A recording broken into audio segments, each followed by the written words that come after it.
네, 여러분 안녕하십니까? 예, 선하신 하나님의 손길이 여러분과 함께 하셔서 날마다의 삶이 예수님 때문에 행복하고 어제나 오늘이나 내일이 같은 매일이지만 예수님과 함께 살아가는 우리들의 어제와 오늘과 내일은 늘 다르다는 것.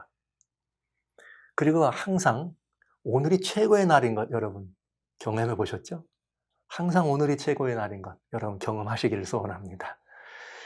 네. 이제 저희는 예수님께 길을 묻는 저희들의 제 비고도 이 사역의 현장에서 정말 정직한 마음으로 지난 시간 여러분들에게 화를 품지 말아 달라고 하는 말씀을 드렸어요.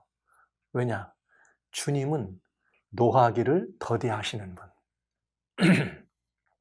오래 참으시는 분 그렇게 말씀하시거든요. 오래 참고 노하기를 더디하고. 이게 우리 하나님이십니다. 그래서 우리가 비고도 사역에 우리가 함께 참여하는 이 연유 중에 하나는 주님을 닮으려고요. 하나님을 좀 더 가까이 모시려고요.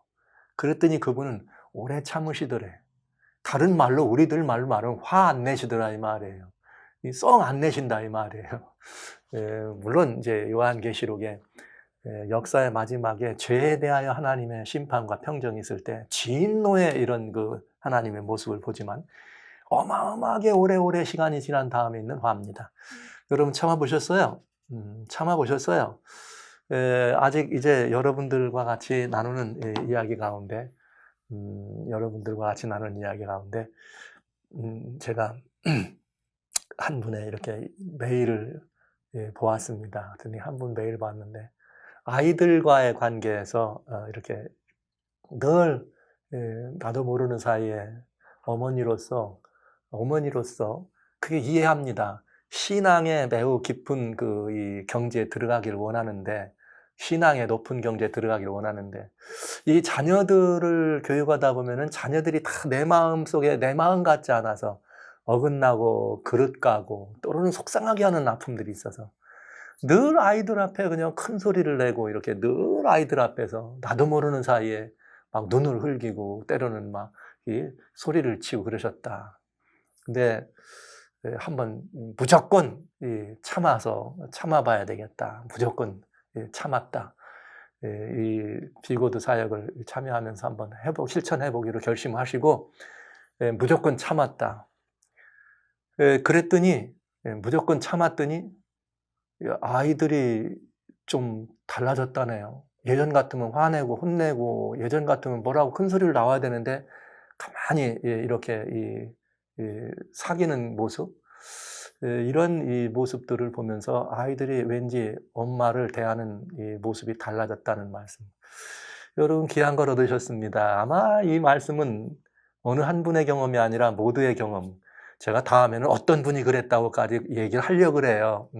조금 우리가 이 비고도 사역이 더 친숙해지고 여러분과 같이 이것이 같이 나누는 공감의 현장이 더 강화되고 넓어지면 이때는 그저 편안하게 그런 마음들을 그래서 댓글에다 올려줘도 괜찮습니다. 여러분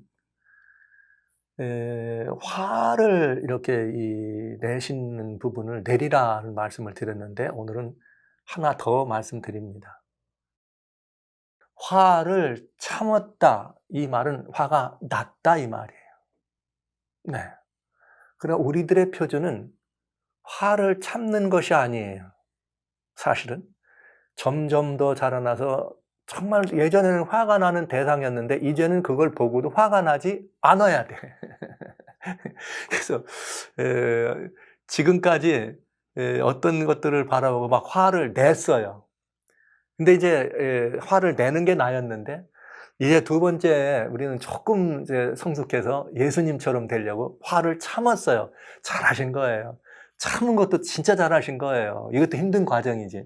그런데 이제는 화를 참는 과정만이 아니라 아예 화 자체가 사라지는 과정까지도 한번 도전해 봐야 된다. 그래서 우리 아직 화 문제에 조금 더 가야 합니다. 그래서 그러면 참는 거는 주님 생각하고 참을 수가 있습니다. 그러나 화를 없애는 방법은 나도 모르는 사이에 내 안에 화가 지금 기생하고 있거든요. 그럼 내가 이 화가 내 안에 기생하고 있으면 이 기생하는 화를 빼버려야 돼. 그러면 여러분, 화를 빼는 방법을 알아야 되지 않겠어요? 네, 화를 빼는 방법을 알아야 되죠. 그러면 먼저 제일 필요하고 급해야 될 일은 무엇인가 하면, 화를 빼려면은 그 대상에 대하여, 그 상대방에 대하여, 그 상대방이 누구이든지 간에 그 상대방의 입장에 대해서 내가 한 번 더 생각해주고 이해하는 마음이 한 번씩 드러나면 이 일에 상당히 도움이 될 것입니다. 오늘 한 번에 다 말씀드릴 건 아니니까요. 이번에는 화를 내야 되는데, 옛날 같으면 났는데 화를 참았다. 근데 이제는 화를 참는 단계에서 화를 지우기 위한 과정을 여러분과 같이 함께 살펴보기 위해서, 왜 저럴까? 화나는 이유가 뭐예요? 내 마음에 안 들으니까 화나는 거지. 내 뜻대로 안 되니까 화나는 거지. 그죠? 자녀들도 내 맘대로 돼야 돼. 부모님이 말이야, 분재 만들어 놨으면 분재로 있어야 되는데 야생나무가 쭉쭉 자라면 되기 싫거든. 그 내 개념으로 맞추려고 한 거지. 내 개념으로 사랑을 한 거지. 자녀들이 받기를 원하는 사랑을 준 것이 아니라 내가 주고 싶은 사랑을 준 것이죠.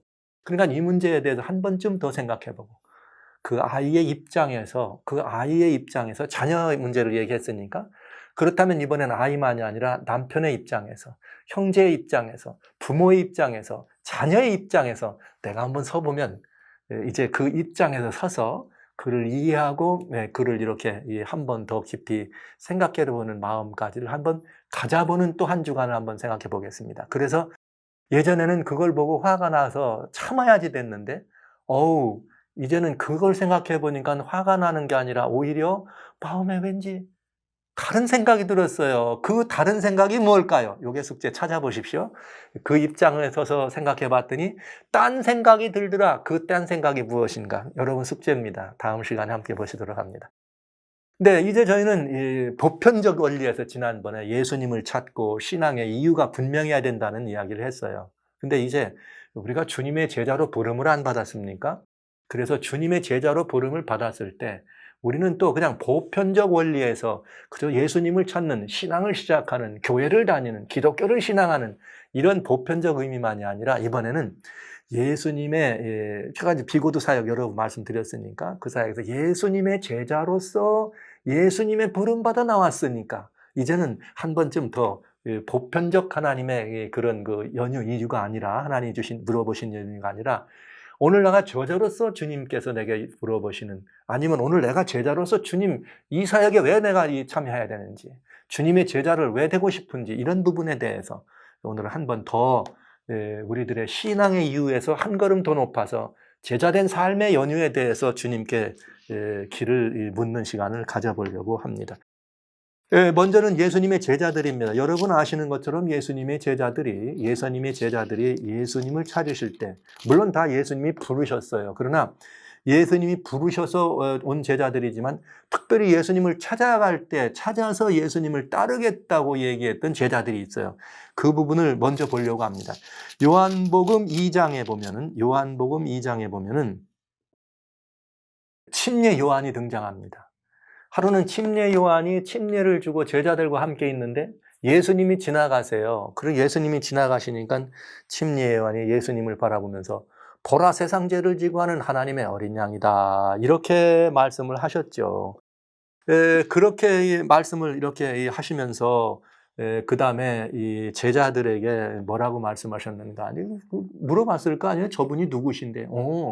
나는 물로 세례를 주지만 정말 그분은 불로 세례를 준다. 그러면서 예수님 이 제자들에게 이렇게 정말 서서 신랑이 오는 소리를 듣는 그 친구가 큰 기쁨이 있다. 내가 그런 기쁨에 차여 있다. 이 요한의 위대한 고백이죠.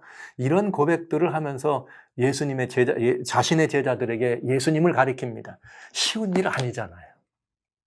어떤 사람들이 한번 생각해 보세요. 예수님이 나를 따르는 그런 사람들이었는데 예수님이 저기 계시니까 예수께로 그 사람들을 따라가도록 그렇게 인도하는, 그건 보통 일이 아니에요. 침례 요한은 예수님께서 여자가 난 자 중에 가장 큰 자라고 할 만큼 큰 인물이었습니다. 교회 오늘날 많은 문제들이 있죠. 그건 뭐냐면 어떤 분들이 교회 신앙생활을 나오면은 제자 운동이 안 돼가지고, 여러분 기억하세요? 사마리아 여인의 그 우물가에서 만났던 제자 운동제가 말씀드릴 때, 나는 없고 예수님만 남는다. 내가 당신 때문에 예수 믿는 거 아니야. 막 이래도 말이지, 삐치거나 분내지 않고 그 여인의 모습이 참 귀한 모습이었다. 우리들의 모습이라. 마찬가지예요. 오늘 우리 주변에 그런 일이 많아요. 근데 오히려 그 여인의 모습보다 침례 요한은 그 예수님을 가리키는 거죠. 저가 메시아다. 어떻게 알아요?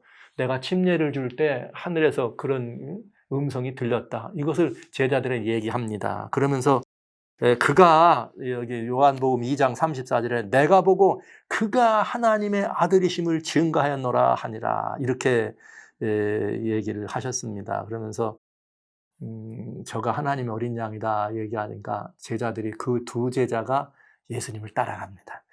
이 두 제자는 늘 열정적인 그 제자하면 베드로와 요한이죠. 뭐 틀림없습니다. 그래 이 예수님을 따라갑니다. 그래서 따라갈 때에 예수님이 그 두 제자에게 묻습니다. 37절 두 제자가 그의 말을 듣고 예수를 쫓거늘 예수님을 쫓아갔습니다. 그랬더니 요한복음 2장 38절에 1장 죄송합니다. 1장이에요. 2장이 아니라 1장 38절에 예수께서 돌이켜 그 쫓는 것을 보시고 물어가라되 무엇을 구하느냐. 여러분 중요한 질문입니다. 예수님의 이 제자 중에 원래는 요한의 제자였습니다. 그 요한의 제자 두 제자가 예수님을 쫓아갔습니다. 그가 메시아라는 소리를 듣고 당연히 가야죠. 메시아로. 네. 여러분도 모두가 다 여러분 누구든지 여러분의 제자를 만드는 거 아니에요. 예수님의 제자를 만들어야지. 침례 요한이 그랬습니다. 메시아다. 그게 두 제자가 쫓은 것이에요. 여러분 이 땅에는 우리의 선생 많은 일만 선생을 둘 수 있습니다. 그러나 여러분 우리들이 진짜 추구할 것은 뭔가 예수님께 따라가는 것이. 그리고 우리가 할 일은 뭐냐? 예수께로 사람들. 내 제자가 아닙니다. 예수님의 제자가 돼야 됩니다. 이 침례 요한은 위대한 분입니다. 그래서 이 제자들이 그 말을 듣고 예수님을 쫓아간 거예요. 그러니까 자기 선생의 말을 순종하는 사람들이에요. 그러니까 순종은 참 아름다운 것이에요. 그랬더니 예수님이 그 쫓는 것을 보시고 무엇을 구하느냐 물어봤더니 이 두 제자의 답은 정말 오늘 우리들이 꼭 굉장히 중요한 대답을 해야 돼. 랍비여 어디 계시오니까? 여러분 이 말씀을 어떻게 생각하십니까? 당신 집이 어디예요? 선생님 머무시는 집이 어디입니까? 어디 사시는 분이에요? 이거 물어본 것 같지요?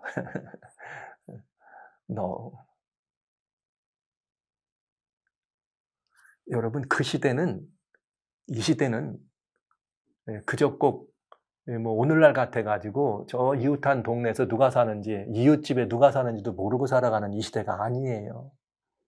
네. 여러분 이스라엘 우리 한국으로 말하면 강원도 땅덩어리 면적 그렇게 조금 넓은 이 정도밖에 안 되는 면적입니다. 거기에서 예수님이 계셨던 곳, 여기 예수님이 계신 곳, 갈릴리 호수 아니면 요단강 그렇게 되면 그 웬만한 동네 사람은 다 알죠. 그러면 예수님은 누구예요?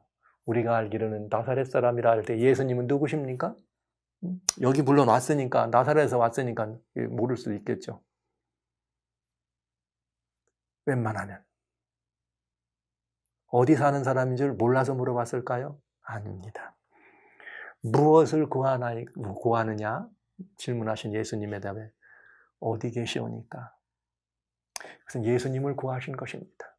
이 두 제자는 예수님과 함께 있기를 원한 것입니다. 이것이 중요한 것이었어요.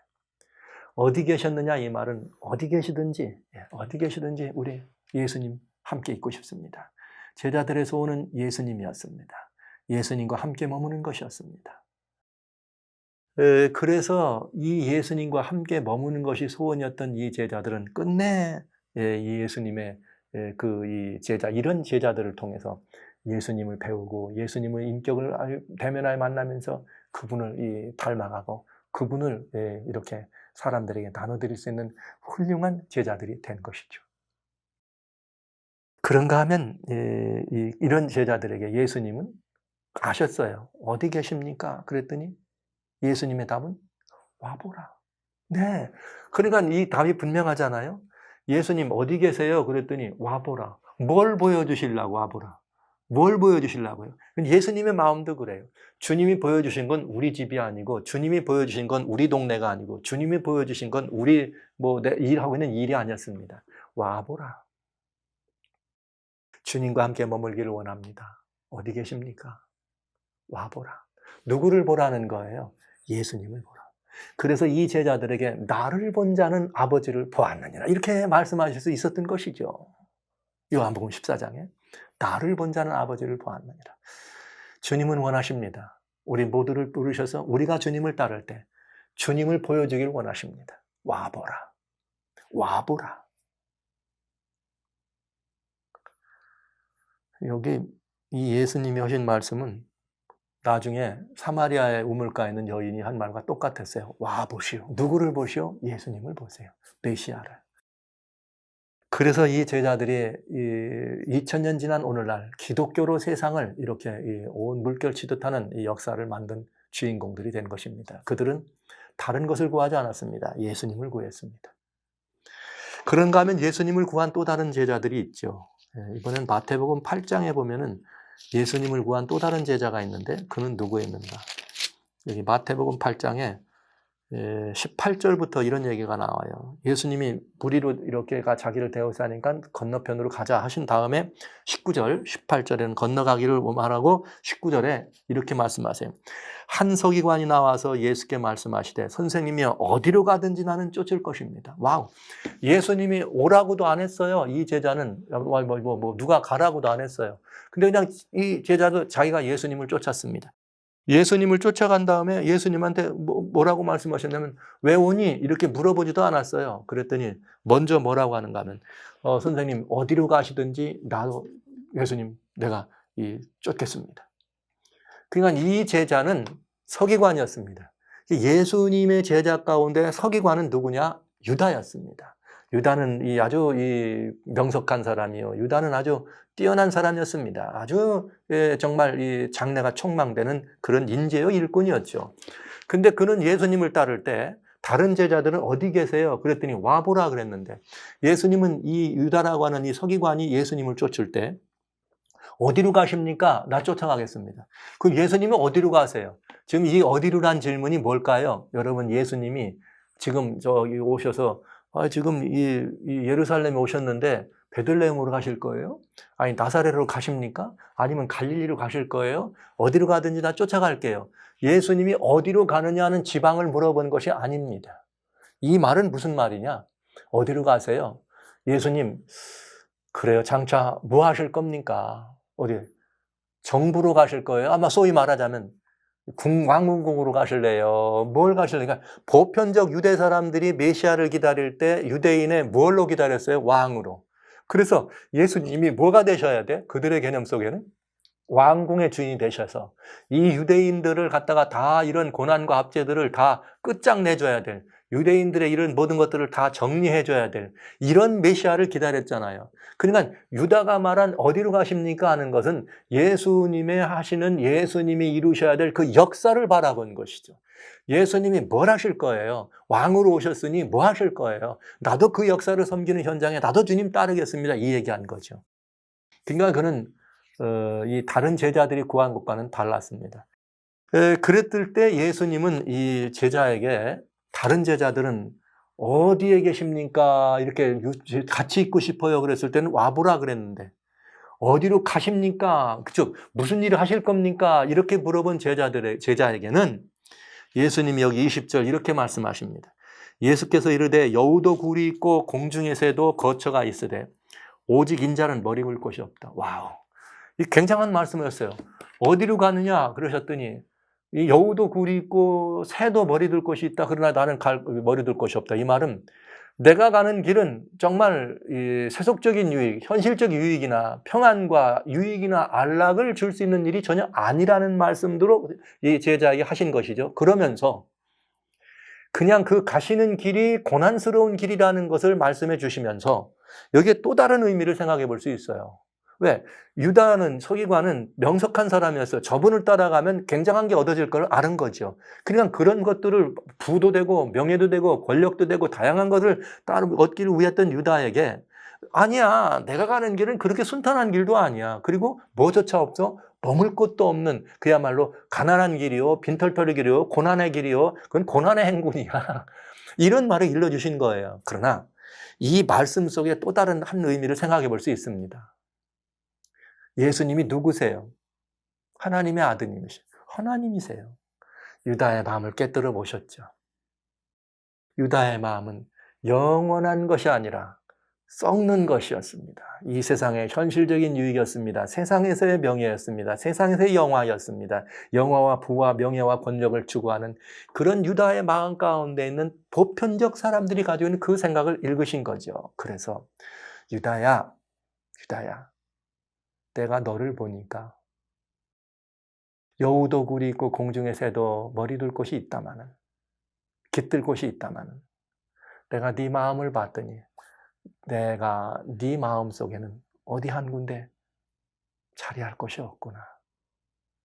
이런 마음이 엿보이지 않습니까? 예수님을 따르는 사람들이 다양한 이유 때문에 예수님을 따릅니다. 특별히 하나님의 교회 현장에서 주님의 어떤 특별한 더 큰 부르심으로 주님을 따릅니다. 여러분들 같이요. 이런 제자가 되기 위해서 주님의 더 높은 부르심에 여러분이 참여했습니다. 근데 이 더 높은 부르심에 닿으면 여러분들이 혹시 서기관의 마음은 없으십니까? 나는 이거 받아서 장차 뭣도 되고 뭣도 되고 이 제자 사역에서 예수님 따라가지고 아니면 교회라고 하는 것이 이 세상적인 사람들이 봤을 때는 교회 목사는 굉장히 큰 높은 직분 같고 장로도 직분 같고 집사도 직분 같고 무슨 회장, 무슨 교회처럼 회장 많은 데도 없어요. 청년회장, 선교회장, 부녀회장, 여인회장, 전도회장. 얼마나 회장이 많은 게 교회입니까? 근데 그런 것들이 다 뭘로 보이는 거죠? 명예나 이런 걸로 보일 수 있잖아요. 그러니까 이런 어떤 사역을 해가지고 주님을 좀 더 많이 배워가지고 성경 지식을 많이 쌓은 다음에 내가 그런 어떤 이 교회에서 어떤 의미 있는 직분을 받는다. 이런 의미로 제자 사역에 참여하는 사람 많습니다. 예수님은 그런 마음에 사랑하는 자야. 네 마음 속에 내가 머리 둘 곳이 있겠느냐? 이렇게 물어보시는 거죠. 뭐라고 답하실래요? 여러분 뭐라고 답하실랍니까? 주여, 제 마음이 세상의 부귀와 영예와 명예와 높은 걸 구하는 마음으로 꽉 차 있습니다. 주님이 내 마음에 정말 중심에 계시다고 답하실 수 있는지요? 아니면 제가 주님을 따르는 이유는 정말 주님을 모시고 싶어서 주님밖에 없어서 주님을 이렇게 나와서 이 사역에 참여했습니다라고 말씀하실 수 있습니까? 대답해야 합니다. 대답해야 합니다. 혹 이 시간 이 세상의 여우도 공중의 새도 자기 것이 있다. 자기 곳이 있다. 그런데 네 마음속에는 내가 자리할 곳이 없구나. 주님이 이렇게 말씀하신다면 오늘 저와 함께 회개의 무릎을 꿇으셔요. 회개의 무릎을 꿇고 주여, 제 마음에 있는 이 모든 온갖 썩을 것들을 구하는 그 마음들을 제거해 주시고 영원하도록 있는 양식을 위하여 제 마음을 바꾸게 해 주시옵소서. 주님, 오직 주님입니다. 제게는 주님밖에는 없습니다. 이렇게 고백하는 심령이 우리 안에 새로워지기를 소원합니다.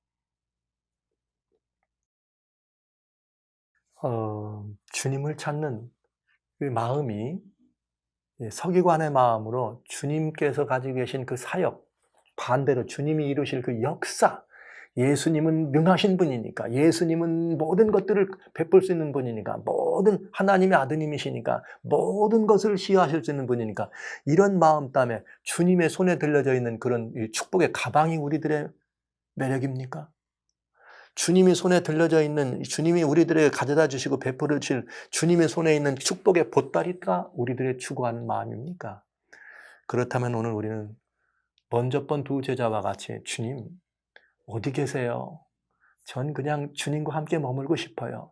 이런 마음으로 주님을 좀 따르도록, 오늘 그렇게 우리들의 주님을 따르는 이유가, 오늘 우리가 주님을 구하는 이유가 바꿔지기를 소원합니다. 한 제자를 더 봐야 되겠죠? 그는 누구인가? 사도 바울입니다. 사도 바울은 예수님을 따른 사람이 아니었습니다. 그는 하나님을 구했습니다. 그 하나님의 임을 구하는데 어떤 하나님을 구하느냐면 로마서 10장에 사도 바울이 하나님을 구한 마음이 기록되어 있어요. 로마서 10장 2절에 이렇게 되어 있습니다.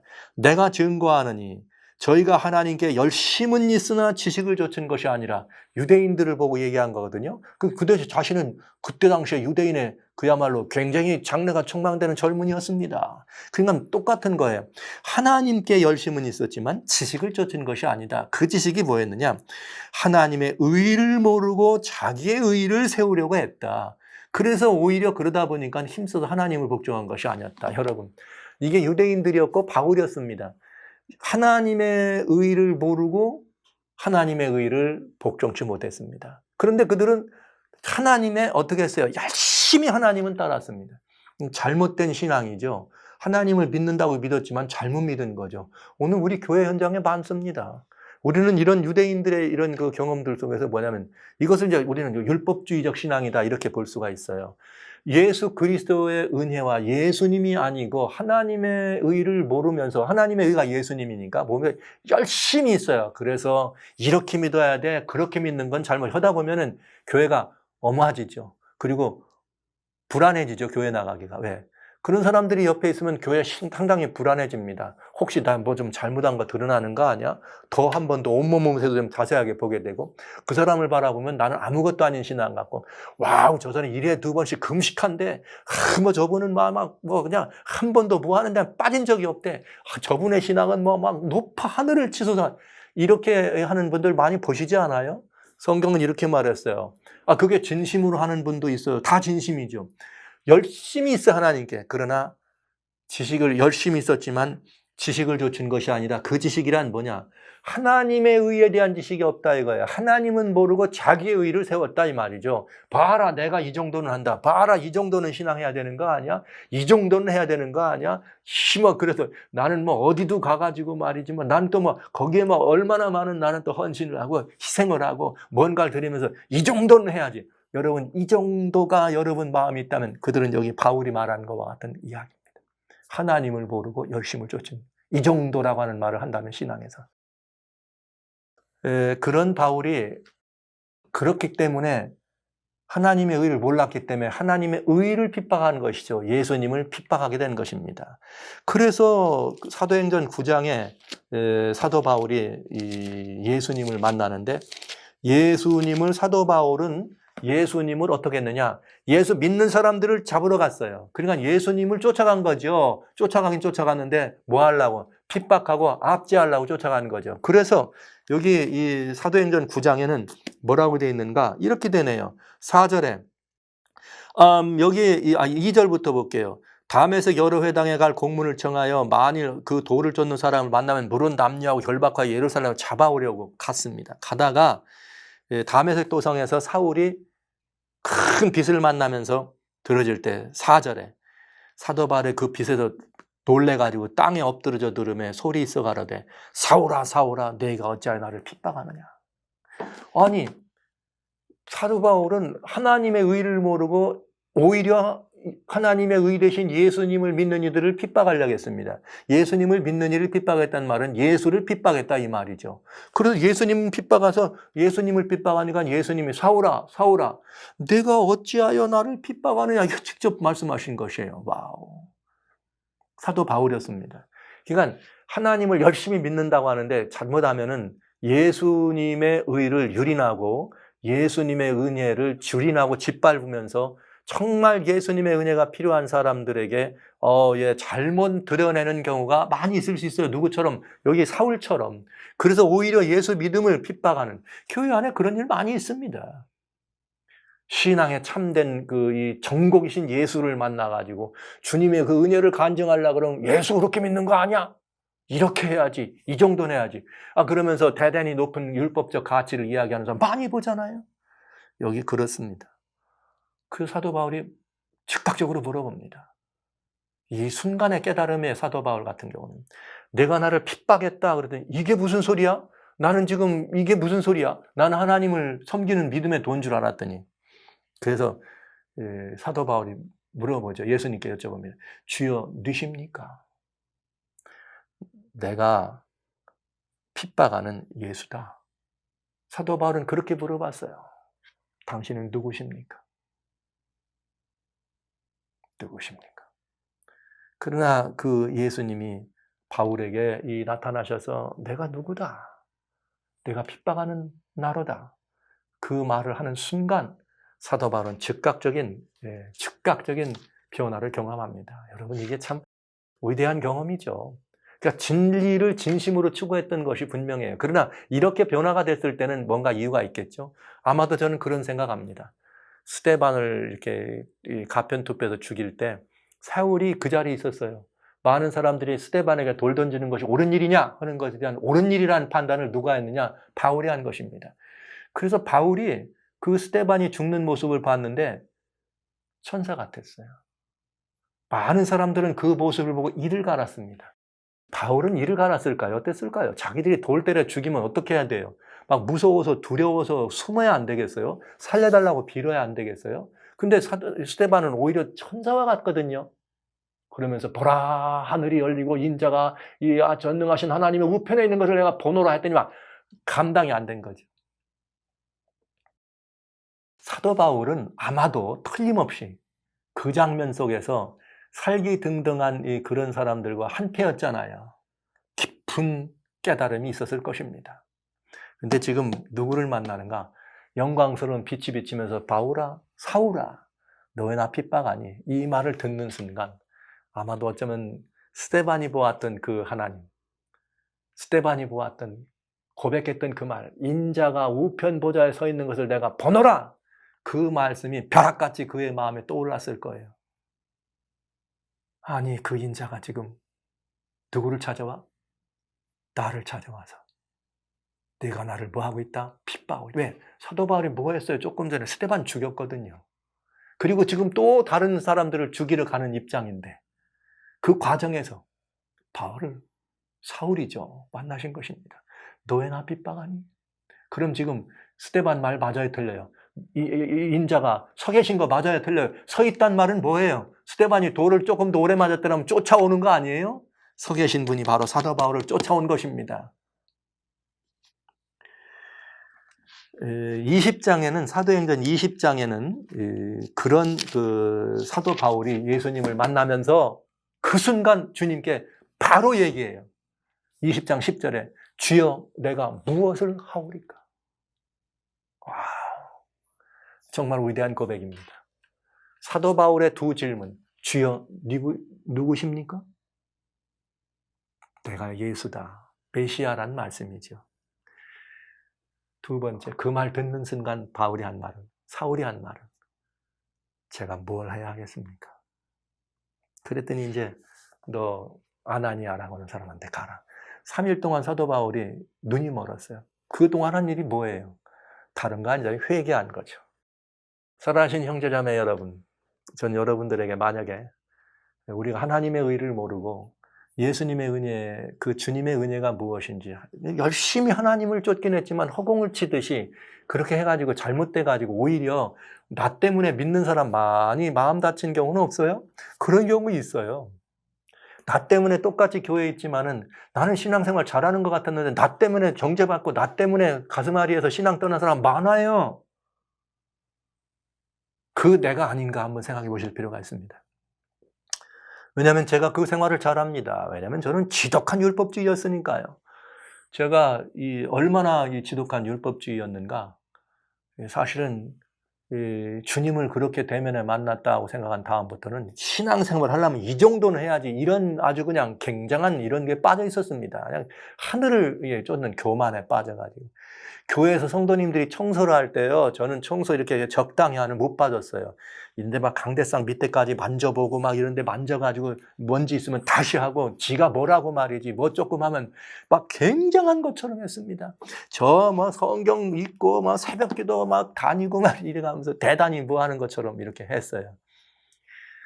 네, 어느 날 아내가 이렇게 결혼해가지고 혼수로, 그때 이렇게 컬러 TV가 이렇게 조그만 거지만 그걸 혼수로 가져가는 게 인기 있는 일이었을 텐데, 아내가 가져온 그 컬러 TV를 딱 보는데 말이죠, 제 마음에 떠오른 생각이 있습니다. 그건 뭐냐, 사경일 시간에 목사님이 오셔가지고 말이죠, 텔레비전이 바보 상자라고, 저거 말이야 마귀 상자라고 이런 말을 하시는 말을 듣고 그만 제 마음에 팍 찔려가지고 집에 들어와가지고 텔레비전을, 컬러 TV를 봤더니 바보 상자, 마귀 상자더라고. 그래서 아내한테 말도 안 하고 그냥 텔레비전 줄을 끊어버리려고 딱 했는데, 줄 끊는 거는 그런 텔레비전을 아무것도 아닌 것 같아가지고 물어보지도 않고 홀바당 들고 가가지고 조그만 음악 나오는 오디오로 바꿔놨습니다. 제가 안 쫓겨난 게 다행이죠. 제 아내가 참 저보다 훨씬 훌륭한 은혜의 사람이었어요. 그런 저를 보고도 얼마나 속상했겠어요. 얼마나 미웠겠어요. 얼마나 미웠겠어요. 쫓아보내고 싶고 막 헤어지고 싶을 정도였겠지. 그 정도 갔으면 제 신앙이 얼마나 밉살스러운 신앙이었겠습니까? 그렇지만 저는 완전 율법적으로 흠이 없이 살려고 애를 썼어요. 정말 꼬박꼬박 하나님 날 지키고 꼬박꼬박 하나님께 하고 조금이라도 수입도 없으면서 11조 드리려고 그러면 막 몇 전까지도 구분해야 되는 막 작정한 삶을 살려고 작정을 했으니까요. 아내가 저보다 훨씬 훌륭한 신앙인이었습니다. 그런 저를 말없이 수용하고 저를 지켜줬습니다. 제 곁을 지켜줬습니다. 제가 제 신앙을 지킨 것이 아니라 아내가 저를 지켜줬습니다. 그리고 그 아내가 지금도 여전히 저와 함께 동역의 짐을 지고 살아갑니다. 그녀는 은혜 아래 있었습니다. 저는 율법 아래 있었습니다. 바울에게 주님은 그랬습니다. 내가 뭘 해야 합니까? 넌 거기로 가라. 아나니아로 가라.